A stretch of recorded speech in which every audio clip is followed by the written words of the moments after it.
আম্মা জান আয়েশা সিদ্দিকা রাদিয়াল্লাহু তাআলা আনহা বলেন, যেদিন পয়গম্বর আলাইহিস সালাম দুনিয়া থেকে বিদায় নেবেন, পয়গম্বর আলাইহিস সালামকে পুরা শরীর আবৃত করে চাদর দিয়ে শোয়া রাখলাম। চাদরের নিচে হঠাৎ করে লক্ষ্য করে দেখলাম পয়গম্বর আলাইহিস সালাম চাদরের ভিতরে হাত একবার গুটান আবার হাত লম্বা করেন, হাত একবার গুটান আবার হাত লম্বা করেন। আম্মা জান আয়েশা সিদ্দিকা রাদিয়াল্লাহু তাআলা আনহা বলেন, ও দুনিয়াবাসী, আমার আশঙ্কা হতে লাগলো যে নবী মাসুম, যে নবীর কোনো গুনাহ নাই, যে নবীর স্থান হলো আল্লাহর পর, এতে কোনো সন্দেহ নাই, সেই নবীর কেন এত কষ্ট হয়।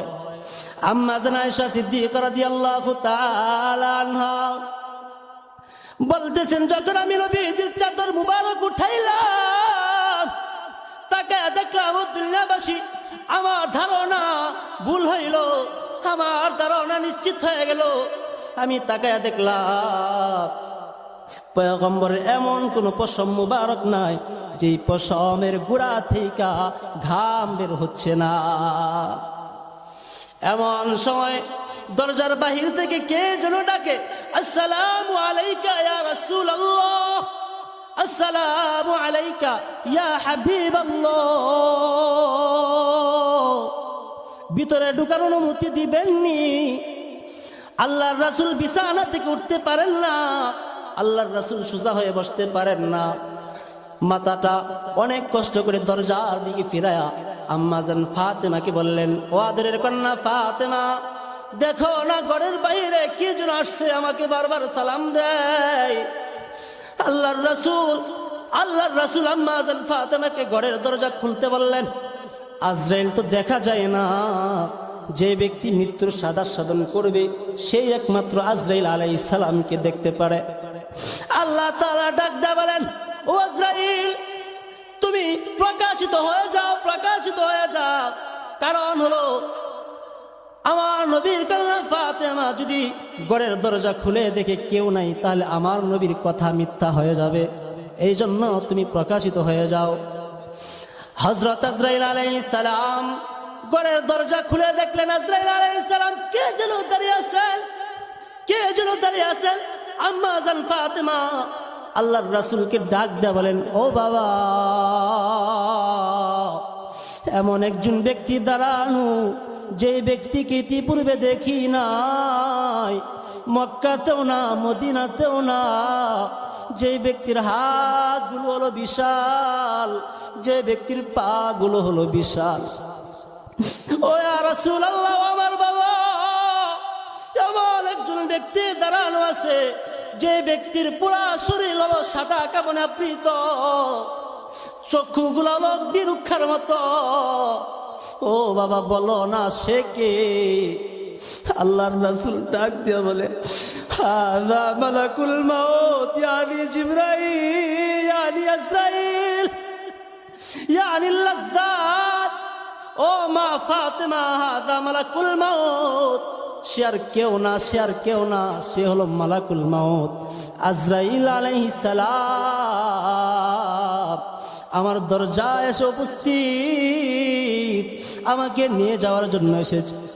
আম্মা জান ফাতেমা ডাক দিয়ে বলে, ও বাবা, এক সপ্তাহ যাবত তুমি অসুস্থ, কেমনে তোমাকে দিব? না না, তোমাকে আমরা পাঠাবো না। তুমি যদি চলে যাও, কাকে আমরা বাবা বলে ডাকবো? হাসান হুসাইন কাকে নানা নানা বইলা ডাকবে? ও বাবা, চলে যেতে বলো। আল্লাহর রাসূল ডাক দিয়া বলেন, ও মা ফাতেমা, আজরাইল প্রবেশের কোনো অনুমতি লাগে না, আজরাইলের প্রবেশের কোনো অনুমতি লাগে না। ও মা ফাতেমা, আজরাইল বিনা পারমিশনে প্রবেশ করে ফেলেন, আমার কাছে অনুমতি চাই, আমার কাছে অনুমতি চাই আমার সম্মানের খাতিরে। ও মা, তাকে অনুমতি দাও, তাকে প্রবেশ করতে দাও। আজরাইল আলাইহিস সালাম আল্লাহর রাসূলের কাছে আসলেন, আল্লাহর রাসূলের কাছে এসে বসলেন। আল্লাহর রাসূল ডাক দেয়া বলে, ও আজরাইল ভাই, জিবরাইল আমিনের সাথে একটু কথা বাকি আছে, জিবরাইল আমিনকে একটু সংবাদ দাও না। জিবরাইল আমিন আলাইহিস সালাম হাজির। আল্লাহর রাসূলও কান্নাকাটি করে, জিবরাইল আমিনও কান্নাকাটি করে। আল্লাহর রাসূল জিবরাইল আমিনকে ডাক দেয়া বলে, ও জিবরাইল, আমাকে কি আজরাইলকে নিয়ে যাওয়ার জন্য পাঠাইছে? আজরাইল আমাকে কি নিয়ে যাওয়ার জন্য এসেছে? আল্লাহ কি আমাকে নিয়ে যাওয়ার জন্য বলেছেন? আল্লাহর রাসূল সাল্লাল্লাহু আলাইহি ওয়াসাল্লামের কথার উত্তরে জিবরাইল আমিন আলাইহিস সালাম চুপ, কোনো কথা বলেন না। একটা আয়াত তেলাওয়াত করলেন, ইন্নাকা মাইয়িতুন ওয়া ইন্নাহুম মাইয়িতুন। ও হাবিব, আপনাকে চলে যেতে হবে। আপনার শত্রু যারা তারা দুনিয়া ছেড়ে চলে যেতে হবে। আপনি যদি চান থাকতে পারবেন, কিন্তু এটা বিশ্বাস রাখেন আপনার চলে যেতে হবে। আল্লাহর রাসূল সাল্লাল্লাহু আলাইহি ওয়াসাল্লাম জিবরাইল আমিনের কথা শুনে বুঝে গেলেন আল্লাহ তাআলা পাঠানোর জন্য ইঙ্গিত করেছেন, পাঠানোর জন্য আমাকে নিয়ে যাওয়ার জন্য আজরাইলকে পাঠাইছেন। আল্লাহর রাসূল সাল্লাল্লাহু আলাইহি ওয়াসাল্লামকে জিবরাইল আমিন জিজ্ঞেস করলেন, ইয়া রাসূলুল্লাহ, আপনার চোখে পানি কেন? আজকের দিনে আপনি কেন কান্নাকাটি করেন? আজকের দিনে তো আপনার খুশি হওয়ার কথা, কারণ আপনি রফিক আলার কাছে চলে যাচ্ছেন। আপনি তো আল্লাহ তাআলার কাছে চলে যাচ্ছেন, সেখানে আপনি চিরস্থায়ী সুখে থাকবেন। ইয়া রাসূলুল্লাহ, আপনি কেন কান্নাকাটি করেন? আল্লাহর রাসূল ডাক দিয়ে বলে, ও জিবরাইল আমিন, আমি দুনিয়ার জমিন ছেড়ে চলে যাব না, চলে যাচ্ছি এই জন্য আমি কান্নাকাটি করি না। ও জিবরাইল, আমি কেন কান্নাকাটি করি শুনবানি। আজ জিবরাইল আমিন আলাইহিস সালাম বলেন, ও ইয়া রাসূলুল্লাহ, আপনি মা ফাতেমার জন্য বুঝি কান্নাকাটি করেন? কারণ মা ফাতেমা এতিম হয়ে যাবে যদি আপনি চলে যান। আল্লাহর রাসূল বলেন, না না না, আমি আমার মা ফাতেমার জন্য, আমি আমার কন্যা ফাতেমার জন্য কান্নাকাটি করি না।